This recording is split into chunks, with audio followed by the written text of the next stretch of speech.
Salam. Konten video kali ini, materi ajar kali ini, saudara sekalian, kita akan mencoba berusaha mempelajari, memahami, walaupun hanya bersifat sekilas pandang, beberapa pemikiran yang bisa dikategorikan sebagai teologi kontemporer pasca pemikiran dari para teolog Allah mati atau the death of God theologians. Maka kali ini kita akan mencoba untuk memahami ya beberapa pemikiran dari para teolog yang berikut ini. Yang pertama, kita akan mencoba berusaha memahami seorang pemikir yang bernama Pannenberg. Ya, Pannenberg. Seringkali teolog ini, Wolfhard Pannenberg, ini dikaitkan dengan gagasan teologisnya yang disebut sebagai teologi sejarah, atau seringkali juga disebut sebagai pemikiran yang teologi yang bersifat sirkularitas Pannenberg circularity atau sirkularitas Pannenberg atau teologi sejarah itu. Nah, kita melihat beberapa karya Pannenberg ya sebagai buah pemikiran beliau di dalam teologi. Yang pertama itu sebuah buku yang diberi judul Jesus, God and Man, Philadelphia, Westminster 1968.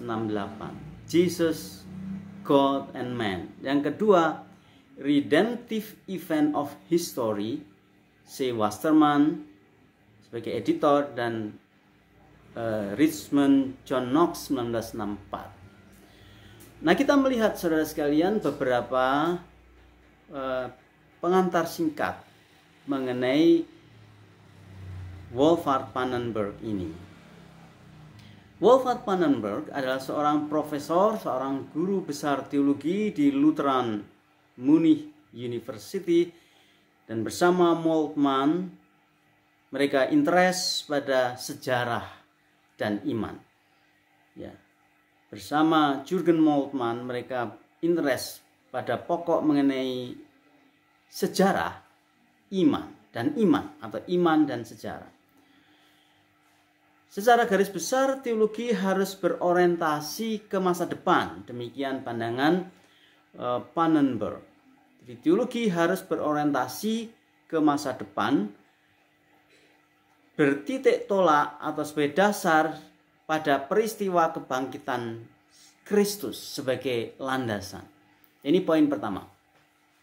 Jadi menurut Wolfhard Pannenberg, itu teologi itu harus berorientasi ke masa depan, dan dasar dari teologi masa depan itu adalah peristiwa atau fakta kebangkitan Kristus.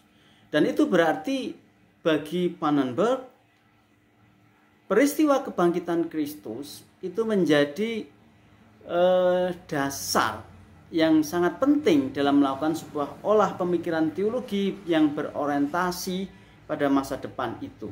Ya, teologi tidak boleh sesuatu yang bersifat masa lampau atau menyibukkan pemikiran dengan hal yang bersifat masa lampau, tapi teologi harus berorientasi kepada pemikiran masa depan, ya, yang masih akan datang.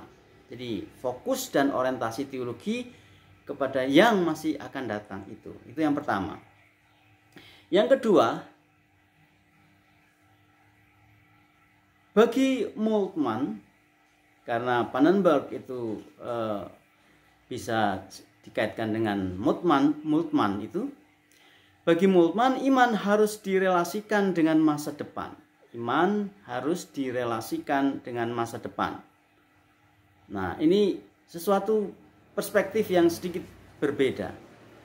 Bagi Pannenberg, iman harus direlasikan ke masa lampau dengan realitas sejarah kebangkitan sebagai dasar. Nah, ini ada dua perspektif yang berbeda. Walaupun mereka itu sama-sama menekankan pentingnya iman di dalam relasi sejarah, ya. Kalau Moltmann itu berpendapat bahwa iman itu harus direlasikan ke masa lampau, ya. Itu bagi Pannenberg, ya. Pannenberg berpendapat iman harus direlasikan ke masa lampau dengan realitas sejarah kebangkitan Kristus sebagai dasar. Sedangkan Moltmann itu iman harus direlasikan ke masa depan, ya, ke masa depan. Yang ketiga, mengkritiki Calvert dan Bultmann yang mengabaikan kerigma dari sejarah. Nah, ini menjadi penting, ya. Kita mengingat di dalam pemikiran neo-ortodoksi fakta-fakta yang dianggap sejarah dalam Alkitab itu semacam direlatifkan. Dan para teolog neo-ortodoksi lebih menekankan kerigma, pemberitaan, ya, terhadap fakta-fakta itu, ya. Dan kerigma itu tidak perlu terlalu dikaitkan dengan sejarah, karena yang ditekankan di dalam pemikiran para teolog neo-ortodoksi adalah perjumpaan, ya, dengan Tuhan, atau yang disebut sebagai teologi becoming, ya. Yang dipentingkan di sini lebih kepada encountering dengan Allah, itu perjumpaan dengan Tuhan, dan bagaimana setiap orang percaya itu mengalami makna di dalam pengalaman imaninya itu, ya, secara eksistensial dengan Tuhan. Nah, itu yang disebut sebagai teologi becoming, ya. Dan pengertian seperti ini bagi para pemikir neo-ortodoksi tidak perlu itu didasari kepada fakta sejarah Kristus.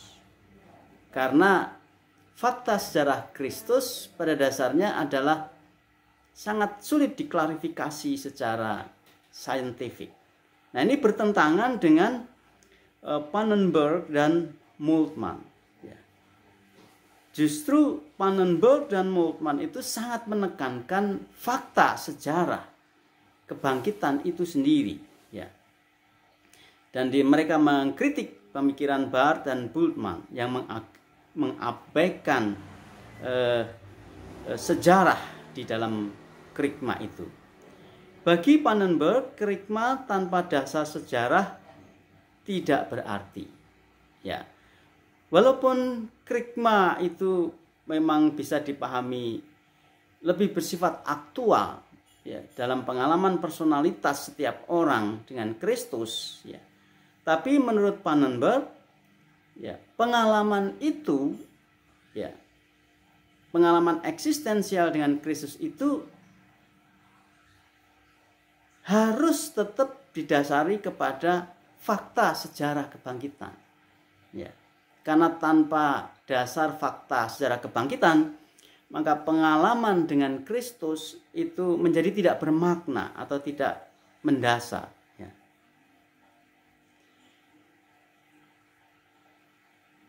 Iman itu tidak hidup, iman itu tidak berisi bila tanpa didasari pada fakta sejarah, ya. Jadi ini menjadi menarik sekali. Pannenberg dan Moltmann memang menegaskan keabsolutan kehidupan iman yang direlasikan dengan Kristus. Sama seperti para teolog neo-ortodoksi, Calvert dan Bultmann. Bedanya di mana? Bedanya ialah kalau Pannenberg dan Moltmann itu menegaskan bahwa pengalaman personal ini, pengalaman eksistensial itu, atau perjumpaan dengan Kristus, encountering with God, itu harus didasari pada sejarah, fakta mengenai kebangkitan itu sendiri, fakta sejarah dari kebangkitan. Sedangkan Calvert dan Bultmann itu mengatakan tidak perlu, karena yang terpenting adalah encountering God, ya, with God itu sendiri. Ya. Nah, ini menjadi perbedaan yang sangat mendasar itu ya. Yang kelima, makna sejarah berada di akhir sejarah. Nah, ini juga pemikiran penting sekali. Jadi, makna peristiwa sejarah bukan di ujung sejarah, bukan di pertengahan sejarah, tapi pada akhir sejarah. Bukan pada pusat sejarah dogma. Itu menurut Kuhlman ya. Bukan pada pusat sejarah dogma menurut Kuhlman. Baginya akhir mengambil alih makna dari kebangkitan Kristus. Baginya akhir sejarah mengambil alih makna dari kebangkitan Kristus. Jadi makna kebangkitan Kristus itu memang fakta, tetapi makna yang sepenuhnya dari kebangkitan Kristus itu pada akhir sejarah, bukan pada awal sejarah. Kebangkitan merupakan pernyataan yang mendahului peristiwa dari akhir dunia. Kebangkitan merupakan pernyataan yang mendahului peristiwa dari akhir dunia. Kebangkitan memurnikan kita menggapai seluruh sejarah dunia. Kebangkitan memurnikan kita menggapai seluruh sejarah dunia. Intinya yang sederhana di sini adalah bagaimana teologi itu melihat bahwa kesempurnaan itu terdapat di akhir sejarah itu sendiri. Yang keenam, baginya kebangkitan Kristus sebagai peristiwa sejarah yang diwujudkan. Bagi Panberg, kebangkitan Kristus itu sebagai peristiwa sejarah yang diwujudkan. Ya, jadi betul-betul menurut Pannenberg itu kebangkitan itu adalah peristiwa sejarah yang faktual, yang mewujud di dalam sejarah itu.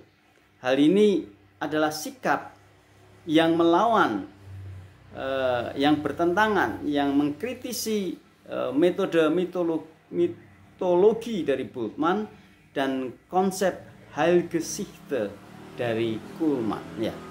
Hal ini bertentangan dengan mitologi Bultmann. Karena apa? Karena sekali lagi kalau kita kembali kepada pemikiran Bultmann bahwa sastra-sastra Alkitab itu terdapat di dalamnya adalah sastra mitologi, termasuk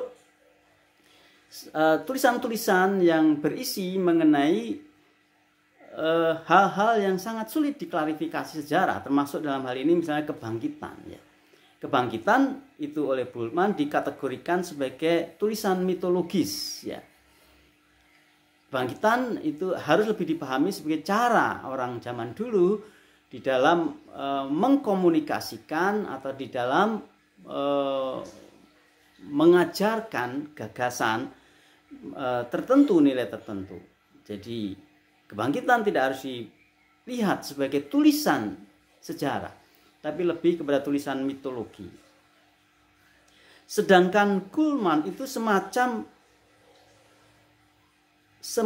mereduksi, semacam menyempitkan peristiwa kebangkitan itu, ya, bukan sebagai fakta sejarah, tetapi lebih dipahami sebagai sejarah keselamatan atau Heilgeschichte. Ya.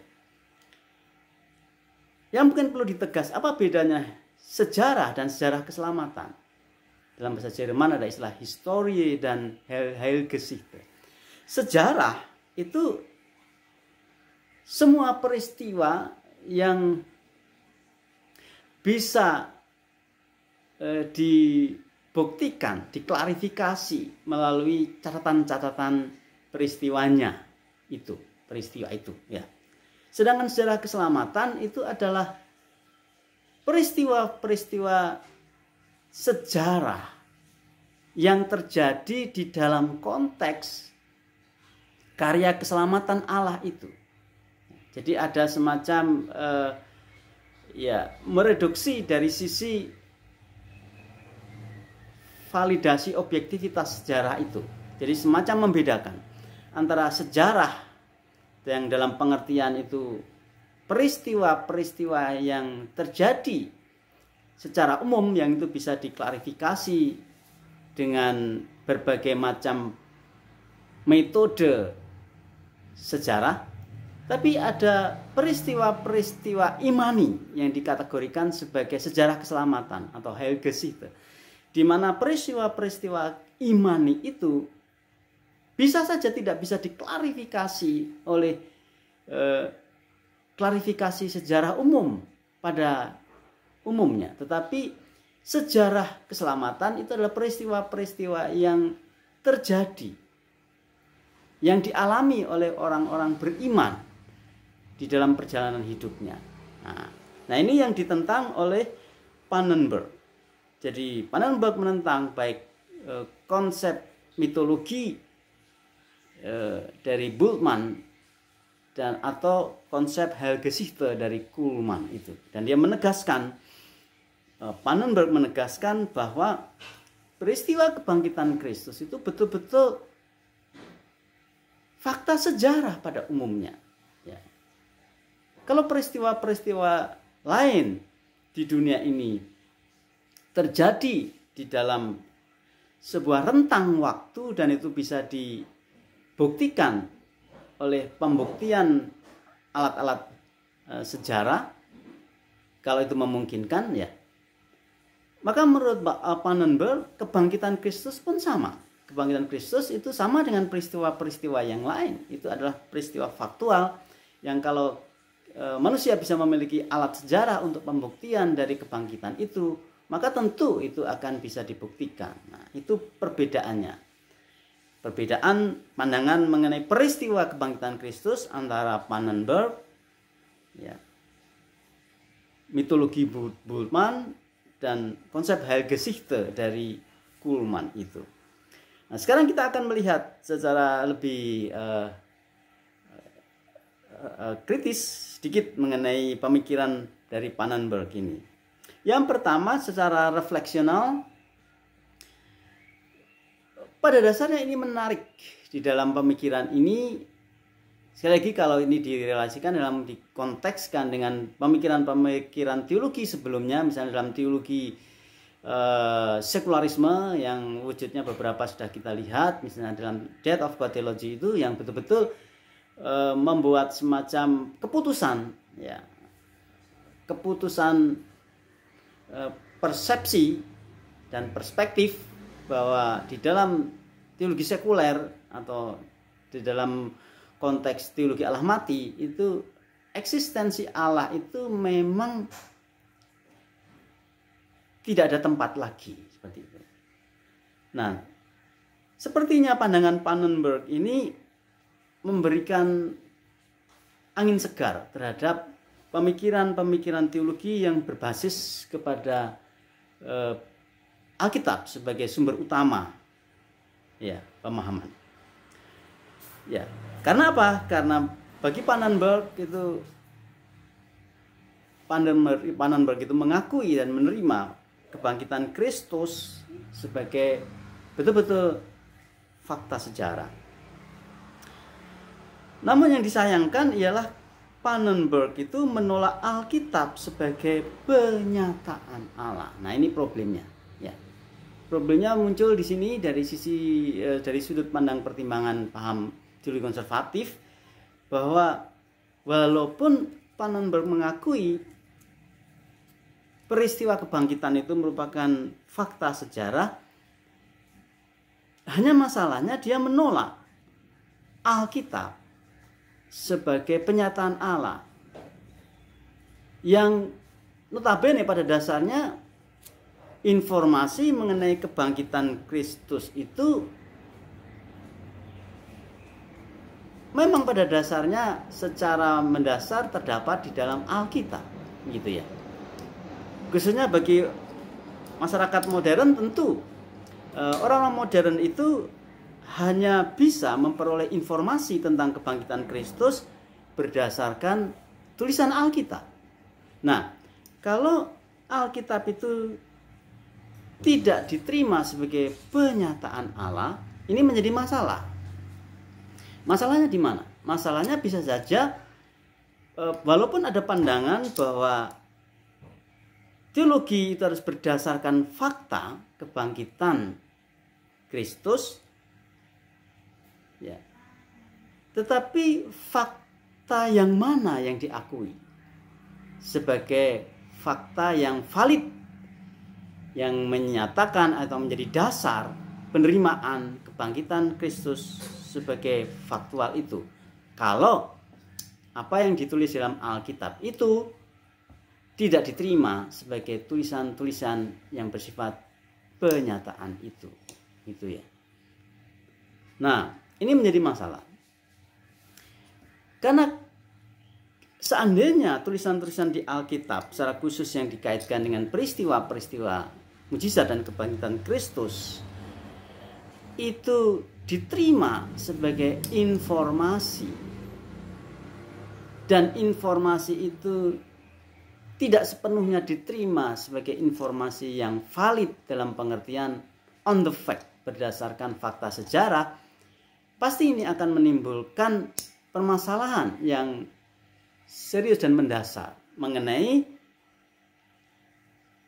pada apa, pada informasi apa, ya, seseorang itu bisa membangun pemahaman iman Kristen yang valid, ya. Karena ternyata informasi-informasi di Alkitab bisa saja diterima, tapi diterima sebagai kemungkinan sebagai salah satu alternatif dari informasi lain. Artinya tulisan-tulisan Alkitab itu tidak absolut diterima sebagai tulisan-tulisan yang menyatakan peristiwa-peristiwa karya Kristus itu. Nah, ini menjadi masalah. Dalam hal ini nampaknya terdapat kontradiksi antara catatan Alkitab dan kebangkitan Kristus. Dalam hal ini ada semacam persepsi, pandangan bahwa ada kontradiksi antara fakta kebangkitan Kristus dan catatan Alkitab ini. Ada kontradiksi antara the history of the resurrection of Christ dan the history of the resurrection of Christ. Ya, ada kontradiksi antara historisitas, histori, sejarah dari kebangkitan Kristus itu dengan his story dari kebangkitan Kristus itu. Pada waktu Alkitab itu ditolak sebagai penyataan Allah, maka bisa jadi tulisan-tulisan Alkitab itu dikategorikan sebagai his story. Ya, kisahnya, ceritanya, cerita dia, dan bukan histori, bukan fakta sejarah. Nah, ini menjadi sebuah pergumulan dan tantangan di era sekarang ini, ya. Memang faktanya tulisan Alkitab itu adalah his story. Ya. Tulisan Alkitab itu adalah pengalaman, kisah dari para penulis Alkitab terhadap histori, terhadap sejarah kebangkitan Kristus itu. Ya.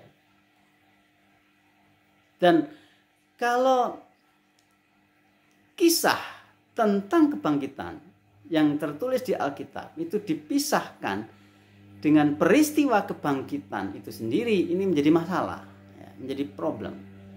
Karena menurut pandangan para konservatif, pada waktu penulis Alkitab itu menuliskan pengalamannya terhadap Kristus itu, maka kita memahami bahwa apa yang dialaminya itu tidak bisa dibedakan dengan fakta tentang pengalamannya itu.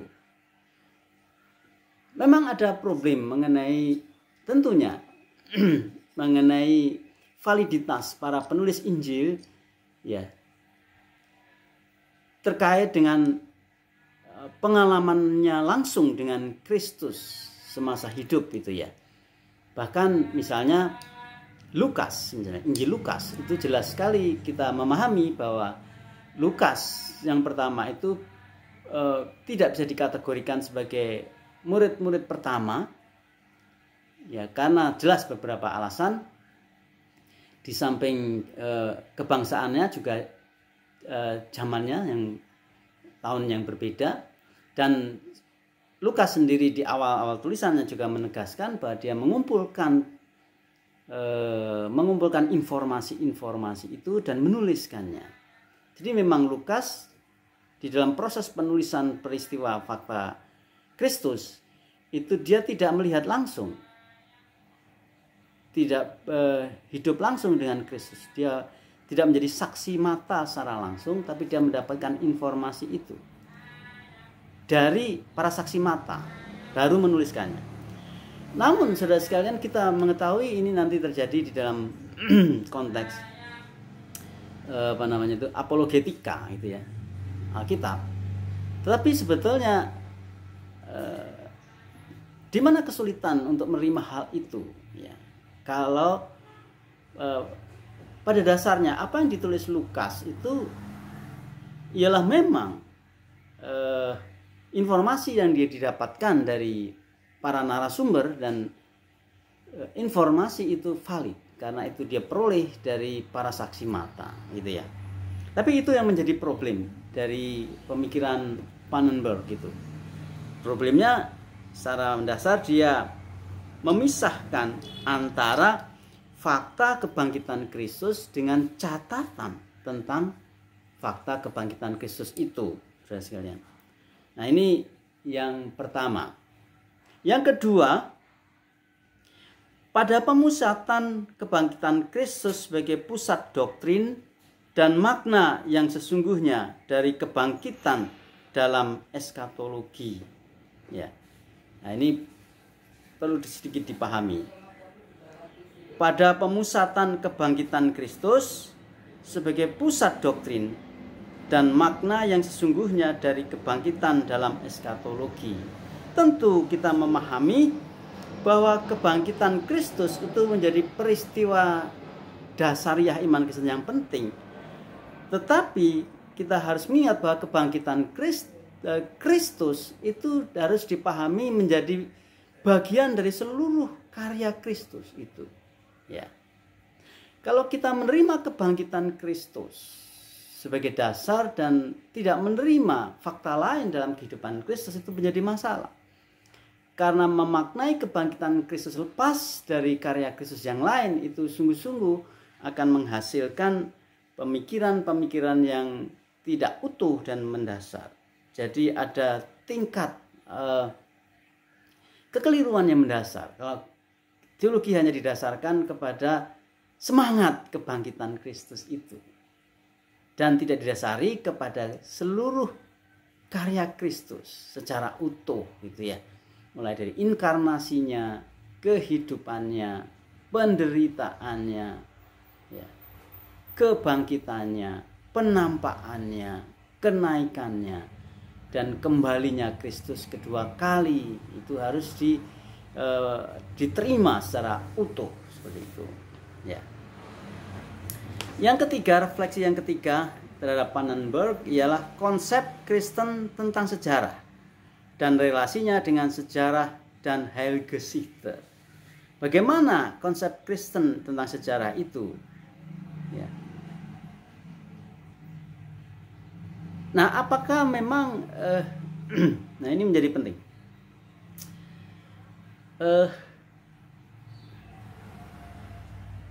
Bagaimana memahami secara tepat atau memproporsikan secara tepat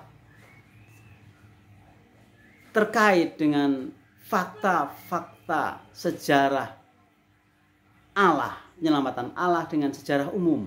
Nah, gitu ya. Nah, ini menjadi sangat penting. Dalam konservatisme itu ialah yang disebut sejarah umum itu di dalamnya adalah utuh, yang di dalamnya terdapat peristiwa sejarah keselamatan. Karena sejarah keselamatan itu memang terjadi di dalam sejarah universal ini. Kalau kita mencoba untuk memilahnya, itu akan berimplikasi sangat serius terhadap validitas dari dasar iman Kristen yang kokoh, ya.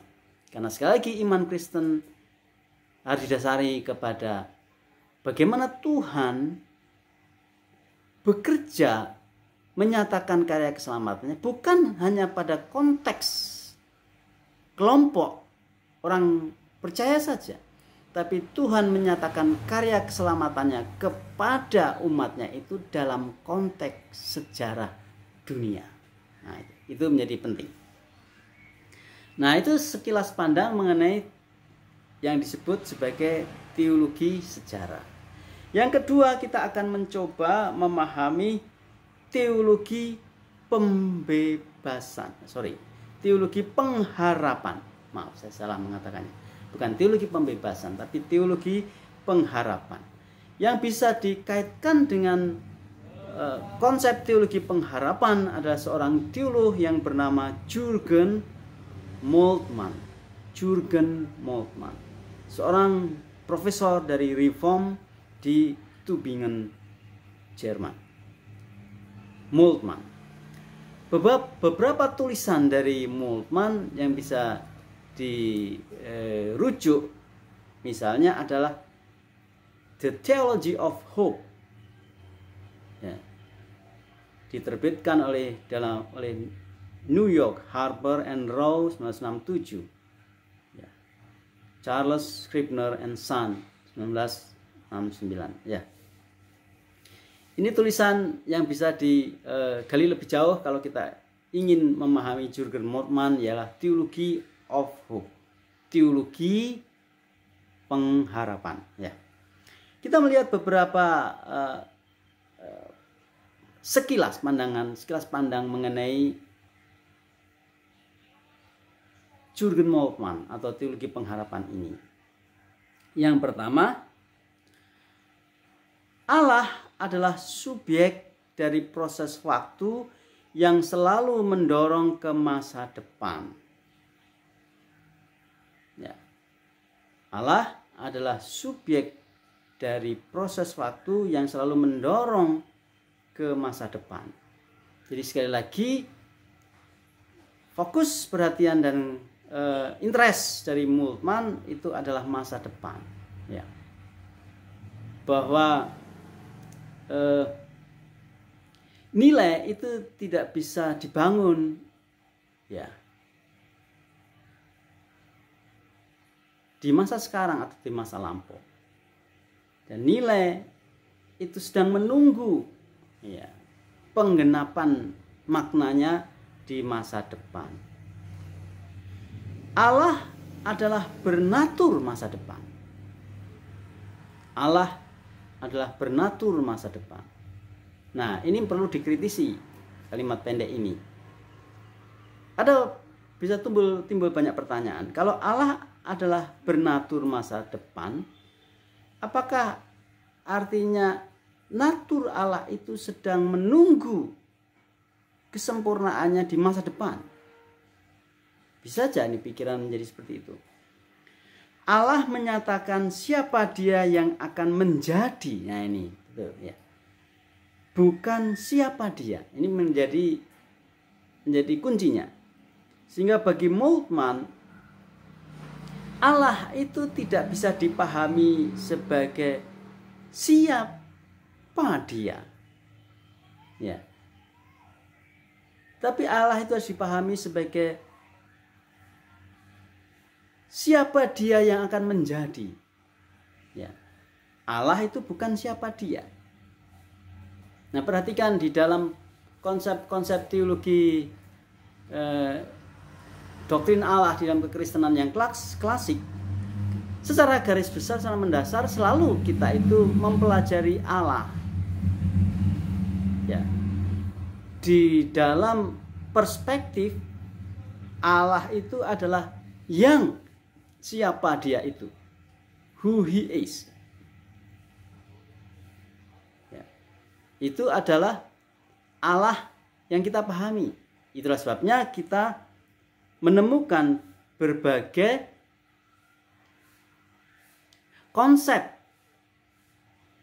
tentang Allah yang baku gitu ya. Pada waktu kita memahami Allah yang adalah, maka kita akan menemukan sebuah gambaran tentang Allah yang valid. Misalnya Allah Maha Kasih, Allah Maha Hadir, Allah Maha Tahu, Allah Maha Adil dan sebagainya. Itu semua adalah rincian mengenai persepsi tentang Allah, di mana Allah itu dipahami sebagai yang adalah. God is what he is. Itu Allah yang adalah. Nah, Moltmann tidak setuju pandangan itu. Lagi karena Allah itu bukan keberadaan yang adalah itu, what who he is itu, tapi Allah adalah yang akan menjadi dia. Allah itu bukan siapa dia, tapi Allah itu adalah hal yang akan menjadi dia. Ya. God is what who will be. Ya. God is what who will be. Allah itu adalah keberadaan yang akan menjadi. Ya. Allah hanya akan menjadi Allah pada waktu dia menggenapi janjinya. Oke lah. Jadi ini menjadi menarik ya. Jadi seolah-olah ada semacam keputusan tentang apa seharusnya Allah itu, atau siapa seharusnya Allah itu. Allah itu akan menjadi Allah kalau Allah itu menggenapi janjinya. Jadi kalau Allah tidak menggenapi janjinya, berarti dia tidak akan pernah menjadi Allah. Ya. Nah, sebetulnya implikasinya itu menarik ya. Implikasinya itu ialah sebetulnya nanti kita melihat bahwa ternyata dalam pemikiran tentang Allah atau teologi itu memang menurut Moltmann kita tidak boleh mandek di dalam pemikiran teologi, konsep-konsep tentang Allah yang sekarang itu dianggap selesai gitu ya. Harus ada sebuah perubahan perspektif di dalam berteologi, bahwa berteologi ya, atau menggumuli Allah itu adalah menggumuli keberadaan yang juga sedang in proses di dalam akan menjadi Allah itu. Ya. Tentu dalam hal ini ini akan membuka sebuah peluang yang besar sekali untuk mengakomodasi pemikiran-pemikiran teologi yang kreatif, inovatif, berkembang dan sebagainya.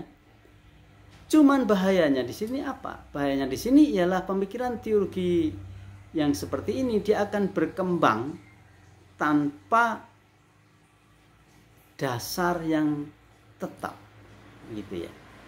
Karena pada waktu Allah itu dipahami sebagai keberadaan yang akan menjadi, maka sebetulnya tidak ada rumusan teologi apapun tentang Allah itu yang bisa difinalisasi. Tentu maksudnya di sini tidak ada pandangan teologi itu yang paripurna tentang Allah ya. Tetapi dalam hal ini akhirnya memang sama sekali tidak ada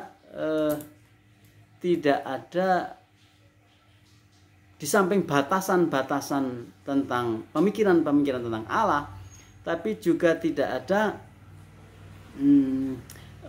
ada nilai-nilai yang pasti tentang Allah itu. Ya. Jadi mesti harus dibedakan antara nilai-nilai yang pasti tentang Allah dan nilai-nilai yang terus-menerus berproses di dalam memahami Allah itu. Ya, kita diingatkan mengenai prinsip ini dalam berteologi, bahwa di dalam proses berteologi itu pada dasarnya kita berusaha memahami Allah yang di satu sisi Allah itu reasonable. Ya, keberadaan Allah itu reasonable. Keberadaan Allah itu bisa dipahami. Tapi di saat yang sama keberadaan Allah itu adalah incomprehensible. Reasonable but incomprehensible. Dapat dipahami namun tidak mungkin bisa dikuasai. Tetapi sebetulnya ini sudah kita bahas, itu hal sesuatu yang pada dasarnya adalah sangat wajar. Tapi pengertian Moltmann mengenai Allah yang who will be ini sebetulnya justru secara esensial itu semacam merusakkan gagasan mengenai Allah yang pada dasarnya itu sempurna dalam keberadaannya itu. Dia tidak membutuhkan perubahan, penambahan apapun dalam dirinya itu. Ya, itu yang reasonable, yang masuk akal. Walaupun memang kesempurnaan Allah tetap menjadi kesempurnaan yang tidak bisa dikuasai oleh ketidaksempurnaan manusia, itu ya. Yang kedua, seluruh doktrin dimodel dan ditajamkan oleh eskatologi. Oke, karena orientasinya adalah pada masa depan, tentu adalah istilah yang paling yang paling baku di dalam teologi adalah eskatologi. Eskatologi bukanlah parusia. Nah, ini juga penting. Eskatologi itu bukanlah parusia. Eskatologi bukan berkaitan dengan kedatangan Kristus kedua kali. Dalam hal ini Kristus itu adalah keberadaan yang absolut yang datang kedua kalinya. Eskatologi bukanlah parusia. Eskatologi bukanlah hal mengenai kedatangan Kristus kedua kali, melainkan apa? Eskatologi adalah keterbukaan pada masa depan. Nah, ini bedanya di mana? Jelas ini sangat berbeda. Kalau eskatologi itu berarti parusia, itu berarti menunjuk kepada sebuah pengertian yang definitif mengenai Allah itu, bahwa Allah itu definitif ya. Memang keberadaannya itu maha sempurna, tapi kita bisa memahami kesempurnaan Allah itu. Di dalam diri Allah tidak ada progresivitas yang dimaksudkan oleh Moltmann. Tetapi istilah eskatologi merupakan keterbukaan masa depan, itu ternyata maksudnya ialah bahwa kita harus dimerdekakan, cara berpikir kita harus dimerdekakan dari cara berpikir yang selalu merujuk kepada nilai-nilai yang sudah tertentu dan baku, dalam tanda petik yang tertutup itu. Ya. Atau ortodoks itu. Ya, tentang Allah. Misalnya, contoh sederhananya saja. Misalnya tentang Allah Tritunggal, itu ya. Realitas Bapa, Anak, dan Roh Kudus. Ya, keberadaan Allah Bapa, Anak, dan Roh Kudus itu bagi iman Kristen itu bersifat tertutup. Ya, artinya kekristenan hanya bisa diidentifikasi sebagai Kristen apabila nilai-nilai Kristen itu dibangun atas dasar kepercayaan yang tertentu, yang baku tentang Allah Bapa, Anak, dan Roh Kudus itu. Tapi pemikiran yang dimaksud di sini, pemikiran yang dikaitkan dengan keterbukaan masa depan itu, kekristenan harus membebaskan diri dari keterikatan pada dalam tanda petik doktrin atau kepercayaan iman kepada yang baku itu, kepada Allah Bapa, Anak dan Roh Kudus contohnya saja, dan mulai keluar dan mencoba untuk menemukan gagasan Allah yang baru, di mana gagasan Allah yang baru itu terdapat di masa depan. Nah, ini masalah. Yang ketiga, manusia harus menunggu secara pasif masa depannya, walaupun harus aktif pada keterlibatan sosialnya. Ini menjadi menarik ya. Manusia atau orang percaya harus pasif menerima masa depannya. Yang dimaksud masa depan di sini adalah menerima, yang dimaksud masa depan ini adalah menerima kepercayaan Kristianinya secara pasif yang masih berproses kepada masa depan. Ya. Orang Kristen harus secara pasif menerima bahwa saat ini belum ada dasar-dasar iman Kristen yang selesai, yang tertentu. Dasar-dasar iman Kristen itu masih menunggu di masa depan, termasuk kepercayaan, tidak ada kepercayaan Allah yang tertentu. Kepercayaan tentang Allah itu masih menunggu masa depan. Kita masih sedang menunggu secara pasif, percaya kepada Allah yang belum selesai, masih berproses di masa depan. Ya. Eskatologi itu sudah ya. Eskatologi bukanlah parusia, melainkan keterbukaan masa depan.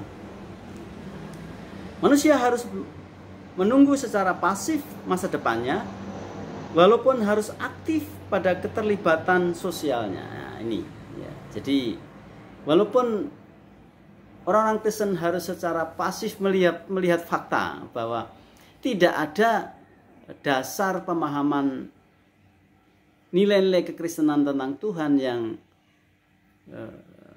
paripurna di sini, semua masih dalam proses perwujudan. Tapi itu tidak boleh membuat manusia itu, orang Kristen, pasif di dalam keterlibatan sosialnya sebagai warga dunia. Dia harus aktif untuk terlibat di dalam kehidupan sosialnya sebagai makhluk sosial itu. Gereja harus memberitakan bahwa manusia harus menggapai dan aktif menajamkan masa depan. Nah, pemahaman yang demikian itu pemahaman yang bagaimana? Pemahaman yang berdasarkan kepada Allah yang belum final tadi, masih menunggu pemahaman terhadap Allah yang masa depan. Nah, itu harus menajamkan, katanya ya. Harus menajamkan orientasi, semangat, dan juga dorongan hidup, dinamika hidup untuk menggapai masa depan bersama masyarakat seluruh dunia.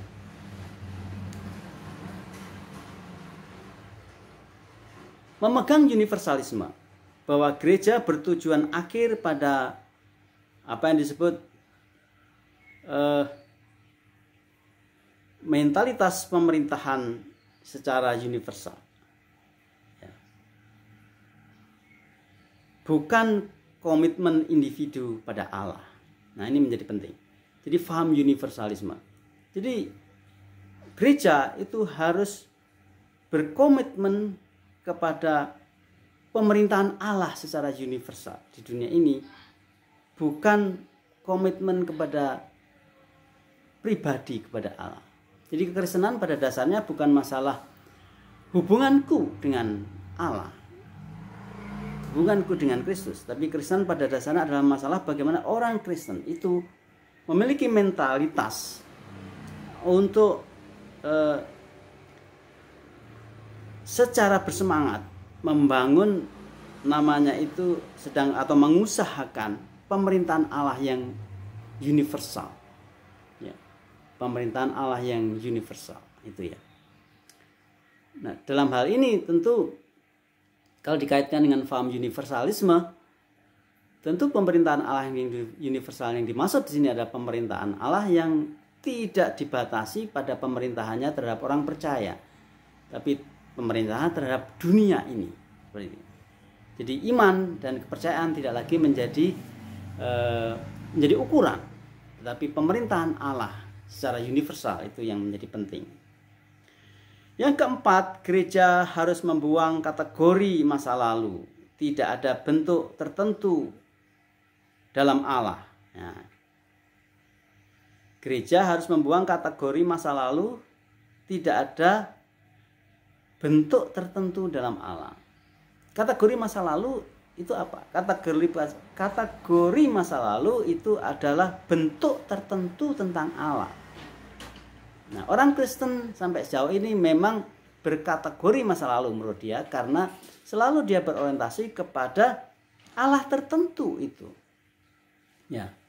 Dan menurut Moltmann ini harus dibuang. Ya. Dan diganti dengan apa yang disebut kebebasan masa depan. Ya. Future means freedom. Masa depan itu berarti kebebasan. Kebebasan apa? Dalam pengertian iman ya kebebasan dari semua keharusan dan keterikatan kepada apa yang disebut bentuk-bentuk tertentu tentang Allah dan iman Kristen itu. Karena kekristenan itu berorientasi kepada masa depan. Masa depan itu apa? Masa depan itu berarti kebebasan. Kebebasan itu apa? Kebebasan itu berarti kebebasan dari keharusan untuk terikat kepada kepercayaan-kepercayaan tradisi Kristen itu. Future means freedom. Freedoms mean relativities. Nah, ini menjadi penting menurut dia. Masa depan itu berarti kebebasan. Lalu kebebasan itu apa? Kebebasan itu adalah kerelatifan, relativitas. Jadi akhirnya ujung dari pemikiran Moltmann yang berorientasi masa depan itu adalah relativitas, ya, relativisme. Jadi menurut dia kemerdekaan itu hanya bisa digapai kalau setiap orang itu memiliki cara berpikir relatif di sini, termasuk pada nilai-nilai yang dianggap baku, itu relatif. Kalau kita bicara mengenai iman Kristen, tentu saja banyak sekali yang dibakukan ya. Banyak sekali. Misalnya contoh yang paling simpel, yang paling sederhana, yang paling gampang. Misalnya orang Kristen itu meneguhkan atau percaya kepada Yesus satu-satunya juru selamat. Ya, itu sesuatu yang baku. Pada waktu orang Kristen mengikatkan diri pada hal itu, berarti dia tidak mengalami kebebasan. Ya. Karena dia terikat kepada kepercayaan itu. Yesus satu-satunya juru selamat. Orang Kristen harus mengalami kemerdekaan dari kungkungan kepercayaan iman itu. Ya, kenapa? Karena orang Kristen harus berorientasi kepada masa depan. Ya. Dan masa depan itu adalah kerelatifan. Ya. Jadi harus merelatifkan segala sesuatu yang saat ini dianggap baku dalam iman Kristen. Yang kelima, gereja harus menjadi alat Allah yang membawa rekonsiliasi universal. Masyarakat gereja harus berpartisipasi pada aksi sosial melalui revolusi. Nah, ya. Jadi di satu sisi memang Moltmann menghendaki adanya perubahan masyarakat. Dan perubahan itu dia harapkan sebagai perubahan yang cepat, ya, revolusi, ya. Bukan evolusi, tapi revolusi. Nah, tapi masalahnya akan dirubah dalam wujud yang bagaimana? Nah, itu problem. Kalau ternyata ada perspektif, ada pandangan bahwa pemikiran harus dibebaskan dari nilai-nilai yang baku. Lalu masyarakat yang akan dibangun, yang direvolusi ini, yang akan dirubah ini akan dibangun dengan nilai apa? Nah, ini adalah yang perlu dipertanyakan. Itulah sebabnya kita melihat ada dua refleksi perenungan dikaitkan dengan Moltmann. Yang pertama, pada ketidakpastian masa depan, bahkan tentang Allah, itu jelas ya. Kalau kita mengikuti cara berpikir ini, maka akan terjadi apa yang disebut ketidakpastian masa depan. Dan ketidakpastian masa depan diawali atau disebabkan, didasari kepada ketidakpastian tentang Allah. Ya. Jadi masyarakat yang diimpikan di masa depan itu adalah masyarakat yang akan terus menjadi apa? Ini tidak sesuai dengan nilai-nilai kekristenan yang konservatif, karena gereja memang harus terlibat di dalam pembaharuan sosial masyarakat. Tapi ada patron tertentu, ada pola tertentu, yang sebelumnya ada nilai tertentu yang menjadi dasar untuk pembaharuan sosial masyarakat itu. Ya. Nilai tertentunya itu adalah pada nilai-nilai kealahan yang baku, di mana gereja, orang percaya itu dipercayakan pada nilai-nilai itu. Jadi kalau gereja itu berpartisipasi aktif di dalam mewujudkan pembaharuan sosial, tentu nilainya tertentu. Kita ingin membangun masyarakat dunia ini sesuai dengan nilai-nilai dari keberadaan Allah yang tertentu itu. Yang kedua, keterlibatan sosial gereja dan fondasinya. Nah, seperti yang disinggung tadi, tentu kita harus terlibat di dalam aktivitas sosial gereja terhadap pembangunan masyarakat, ya. Tapi yang lebih utama itu ialah apa dasar atau apa fondasi dari keterlibatan terhadap pembangunan masyarakat itu. Ya. Demikian saudara sekalian, ada pagi hari ini ada dua teologi yang kita bisa lihat secara sekilas yang sudah sangat membaku di dalam teologi Kristen, khususnya dalam teologi kontemporer, yakni pemikiran dari Wolfhard Pannenberg yang disebut sebagai para teolog sejarah ini, ya, dan Jürgen Moltmann yang dikaitkan dengan teologi pengharapan. Ya. Kiranya Tuhan memberkati kita.